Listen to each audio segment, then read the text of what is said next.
নমস্কার বন্ধুরা, কেমন আছো? আশা করি সবাই ভালো আছো। অনেক দিন বাদে তোমাদের কাছে এলাম একটি রেসিপি শেয়ার করতে। আজকে তোমাদের লাউ রান্না করে দেখাবো। এই লাউটা কিন্তু আমাদের ছাদ বাগানের গাছের লাউ। তোমরা সবাই জানো আমাদের গাছে অনেক ধরনের সবজি ফল সব হয়। তো সেই লাউটাই আজকে মাছের মাথা দিয়ে তৈরি করব। এখানে কড়াইয়ে শুকনো লঙ্কা তেজপাতা ফোড়ন দিয়ে পেঁয়াজ দিয়েছি, তারপরে মশলা দিয়েছি।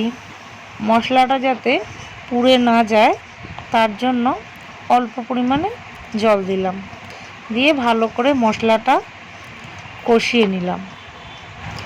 এরপরে 2-3টে কাঁচা লঙ্কা ভেঙে দিলাম, আর আগে থেকে কেটে রাখা লাউটাও কড়াইতে দিয়ে দিলাম, দিয়ে কিছুক্ষণ চাপা দিয়ে দিলাম।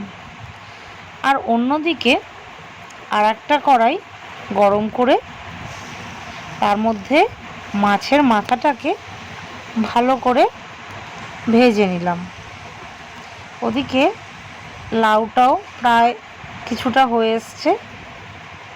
আমি তার মধ্যে একটু মিষ্টি আর একটু ভেজে রাখা লাউটা প্রায় অর্ধেক হয়েই গেছে, আর অন্যদিকে মাছের মাথাটাও ভাজা হয়ে গেছে। কড়াইয়ের মধ্যেই মাছের মাথাটাকে একটু ভেঙে নিলাম। এরপরে মাছের মাথাটা ওই লাউয়ের মধ্যে দিয়ে দেব। কোনো ঝামেলা নেই এই রান্নাটায়, একদম সিম্পল, খুব বেশি মশলা লাগে না। তো এখন দেখো মাছের মাথাটাকে কড়াইতে দিয়ে আর কিছুক্ষণ হতে দেব।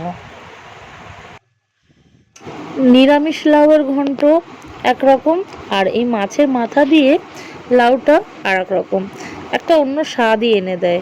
দেখো কালারটা চেঞ্জ হয়ে গেছে। তোমাদের এই রেসিপিটা কার কেমন লাগলো অবশ্যই জানিও। আর তোমরা পাশে থেকো, সবাই ভালো থেকো, সুস্থ থেকো। টাটা।